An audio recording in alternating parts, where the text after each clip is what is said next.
بالرفق وجل الخير والسعد. الحمد لله رب العالمين. الصلاة والسلام عليك يا رسول الله. الصلاة والسلام عليك يا حبيب الله. الصلاة والسلام عليك يا رحمة للعالمين. அன்பிற்கினிய சகோதரர்களே, அல்லாஹ்வின் நல்லடியார்களே, கனவு சம்பந்தமாக அல்லாஹும் அல்லாஹ்வுடைய ரசூலும் நமக்கு என்ன செய்திகளை, என்ன தகவல்களை நமக்கு சொல்ல வருகிறார்கள் என்பதை பார்த்து வருகிறோம். கனவு என்பது நாம் கண்மூடி உறங்கும் பொழுது நம்முடைய ஆன்மாவானது நம்மை விட்டும் பிரிந்து காணக்கூடிய காட்சிகளுக்கு சொல்லப்படும். சில சமயங்களிலே நாம் எது சம்பந்தமாக அதிகமாக பேசிக்கொண்டும் சிந்தித்துக் கொண்டும் இருக்கின்றோமோ அது சம்பந்தப்பட்ட காட்சிகளை கொண்டு வந்து கொடுப்பதும் உண்டு. சில சமயங்களிலே நமக்கு சம்பந்தமே இல்லாத, தொடர்பே இல்லாத இடத்தில் கூட இந்த ஆன்மா சுற்றி திரிந்து அந்த காட்சிகளை கொண்டு வந்து காட்டுவதும் உண்டு. எப்படியோ இந்த உடலை விட்டு நாம் தூங்கியதற்கு பிறகு நம்முடைய உடல் இயக்கங்கள் தடைபடாத அளவிற்கு நம்முடைய ஆன்மா நம்மை விட்டு வெளியேறி மீண்டும் வருகிறது. அது எவ்வளவு தூரம் சென்றாலும் சரி, உலகில் எந்த மூளைக்கு சென்றாலும் சரி, அது அங்குள்ள காட்சிகளின் பக்கம் ஒரு கவனம், அதற்கு சொந்தமான உடம்பின் பக்கம் ஒரு பார்வை இருந்து கொண்டே இருக்கும். ஏன்னா கனவு காணும்போது யாராவது எழுப்புனா டபக்குன்னு எந்திக்கணும்ல, அப்போ அதுக்கு அந்த ஆன்மா வேணும்ல. அப்போ வேர்ல்டுல இந்த உலகத்துல எந்த மூளைக்கு அந்த ஆன்மா சுத்தி திரிந்து அதோட காட்சிகளை நமக்கு காட்டிக்கிட்டு இருந்தாலும் நம்ம பிரெயினுக்கு எப்படி பாருங்க, ஒய்ஃபை கனெக்ஷன் மாதிரி அல்லாஹ் தஆலா எங்கேயோ இந்த ஆன்மா பார்க்கக்கூடிய அந்த காட்சிகளுக்குள்ள இங்க நம்ம பிரெயினுக்கு கொண்டு வந்து நம்ம மனக்கண்ணுக்கு காட்டுது. அப்ப அங்க உள்ள காட்சிகளை இந்த ஆன்மா பார்க்குது. அதே சமயத்துல சொந்தமான உடம்பையும் கவனிச்சுக்கிட்டே போகுது. யாராவது நடந்து போகும்போது அவங்க காலில் ஒரு தட்டு தட்டிட்டாலோ, இல்லாட்ட ஏதாவது ஒரு பொருள் விழுந்து ஒரு சத்தம் கேட்டுட்டாலோ உடனே என்ன செஞ்சு டக்குன்னு அந்த டியூட்டி முடிச்சு டக்குன்னு இங்க உடம்புக்கு வந்துடும். அல்லாஹ் எவ்வளவு பெரிய ஒரு ஆச்சரியமான, ஒரு அபூர்வமான ஒரு விஷயங்களை எல்லாம் நம்மளை சுத்தி படைச்சு வச்சிருக்கிறேன் பாருங்க.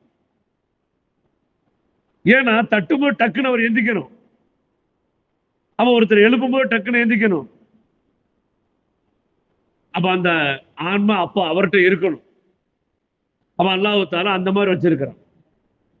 அப்ப இந்த கனவு என்பது நல்ல அர்த்தமுள்ள கனவுகளும் வருவதுண்டு, சில சமயங்கள் அர்த்தமே இல்லாத கனவுகளும் வர்றது உண்டு.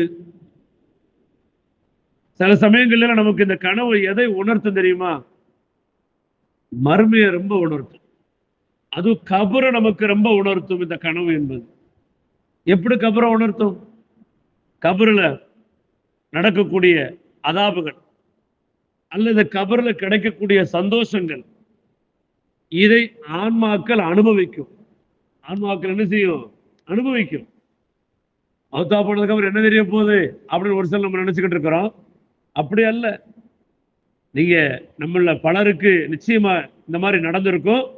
கனவுல சில சமயங்கள்ல நமக்கு ரொம்ப பிரியமானவங்க மௌத்தா போற மாதிரியும், அதுக்காக தேம்பி தேம்பி அழுகிற மாதிரியும், ஏன் நம்ம அம்மா மௌத்தா போற மாதிரி, அத்தா மௌத்தா போற மாதிரி, நமக்கு ரொம்ப வேண்டப்பட்டவங்க மௌத்தா போற மாதிரி கனவு கண்டு அந்த மௌத்துக்காக ஓன்னு அழுகிறோம். அந்த ஆன்மா மட்டும் இல்லை, பார்த்தா நம்மளே அழுதுகிட்டு இருக்கிறோம். அங்க அடிக்கிற அடி அந்த ஆன்மாவுக்கு விழுகுது, ஆனா வலிக்கிற வலி இந்த உள்ளத்துக்கு விழுகுது. இதெல்லாம் நம்ம அனுபவிச்சிருப்போம். நிச்சயமா இதனுடைய வலிங்கிறது சொல்ல முடியாது, இந்த வலியை பிறருக்கு காட்ட முடியாது. கிட்டத்தட்ட கபருடைய நிலைமையும் அதுதான். அல்லாஹ் பாதுகாப்பானாக. கபரில் கிடைக்கக்கூடிய சந்தோஷத்தையும் அப்படித்தான் இந்த ஆன்மா அனுபவிக்கும், கபரில் கிடைக்கக்கூடிய அதாபுகளையும் இந்த ஆன்மா அனுபவிக்கும். இதுக்கு ஒரு எக்ஸாம்பிள், இதுக்கு ஒரு முன்னுதாரணம் தான் இந்த கனவு என்று சொன்னாலும் கூட அது ஒரு பொருத்தமான ஒரு விஷயமாகத்தான் இருக்குங்க.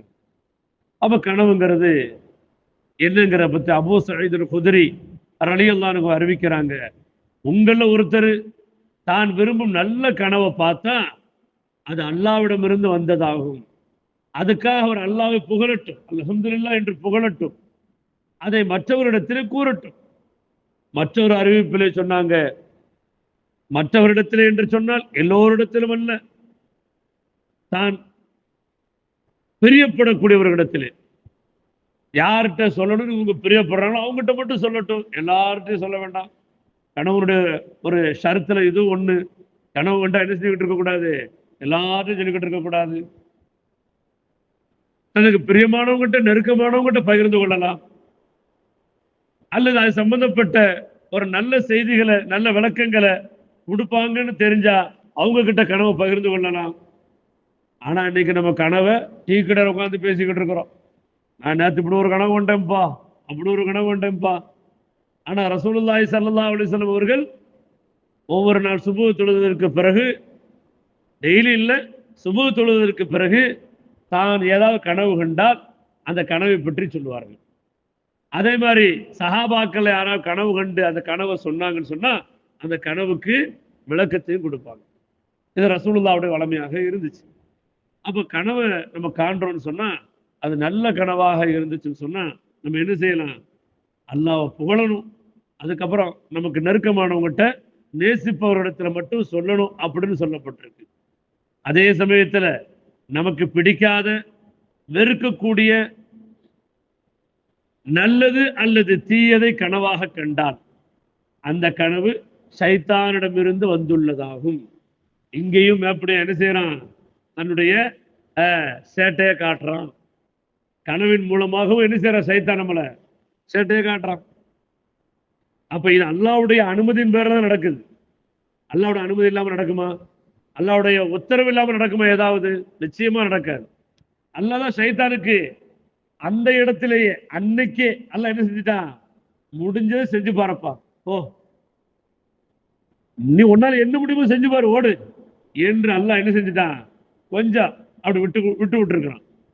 அந்த ஒரு பவரை வச்சுக்கிட்டு சைத்தான் என்ன செய்யறான், இந்த ஆன்மாவை வெளியில வர்ற சமயம் பார்த்து, ஏன்னா அது பழக்கப்பட்டு போச்சு இல்ல, தூங்கினாலே ஆன்மா வெளியில வருது, நம்ம சம்பந்தப்பட்ட நல்ல விஷயங்கள் எல்லாம் நாடுனான்னா அந்த இடத்த கூட்டு போய் காட்சிகளா காட்டுது.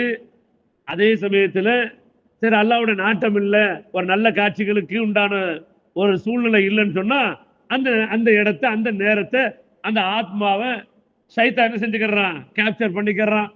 கேப்சர் பண்ணிக்கிட்டு நம்ம மனசுல சில தீயவைகள், நினைச்சது நினைக்காதது எதுவோ ஒண்ணு அர்த்தமே இல்லாதது அவங்க அந்த அந்த காட்சிகளை கொண்டு போய் காட்டி நம்மளை என்ன செய்யறான், நம்மளுடைய மனசை கலைக்கிறான். நம்மளை கஷ்டப்படுத்துறதுக்கு, நம்மளை கேவலப்படுத்துறதுக்கு, நம்மளை அசிங்கப்படுத்துறதுக்கு ஏதாவது ஒரு காட்சிகளை காட்டுறான். அப்ப இந்த மாதிரியான கெட்ட கனவு சைத்தானிடமிருந்து வரக்கூடியது. அதனால் ஏற்படக்கூடிய தீமையை விட்டும் நீங்கள் அல்லாஹ்விடம் அவர் பாதுகாப்பு தேடட்டும், எவரிடமும் அதை கூற வேண்டாம். முக்கியமான கண்டிஷன். இந்த மாதிரி நம்மளே விரும்பாத ஒரு அருவருக்கத்தக்க ஒரு அசிங்கமான ஒரு தீமையினுடைய விஷயத்தை கனவாக கண்டால் சைத்தானிடமிருந்து அல்லாஹ்விடத்துல பாதுகாப்பு தேடுங்க. அதை யார்ட்டையும் சொல்லாதீங்க, அது அவருக்கு இடைஞ்சல் தந்து விடாது. அதனால அவருடைய வாழ்க்கைக்கு என்ன ஏற்படாது, எந்த ஒரு கஷ்டத்தையும் கொடுக்க முடியாது. அதனால இப்படி ஒரு கனவு கண்டனு, இப்படி ஆயிருமோ அப்படி ஆயிருமோ, அர்த்தமே இல்லாம ரோட்ல நடந்து போய்கிட்டு இருப்போம், ஏதோ ஒரு ஆக்சிடென்ட் ஆகிற மாதிரி கனவு, எனக்கு இப்படி ஒரு கனவு வந்துருச்சு, எதோ ஆயிருமோ அந்த மாதிரிலாம் நினைக்காதீங்க. அப்போ இந்த ஹதீஸும் புகாரி முஸ்லிமில் பதிவு செய்யப்பட்டிருக்கிறது. இது விஷயமாக கனவு சம்பந்தப்பட்ட செய்திகள் இன்னும் நமக்கு வருகிறது. அல்லாஹ்வும் அல்லாஹ்வுடைய ரசூலும் நமக்கு என்ன சொல்ல வருகிறார்கள் என்பதை இன்ஷா அல்லாஹ் வரக்கூடிய நாட்களில் பார்க்கலாம்.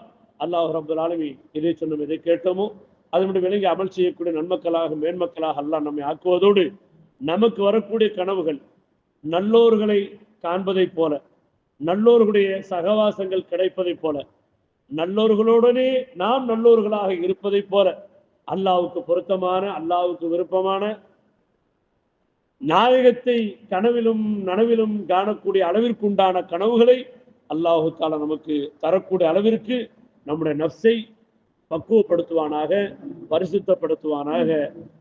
சுப்ஹானல்லாஹ்.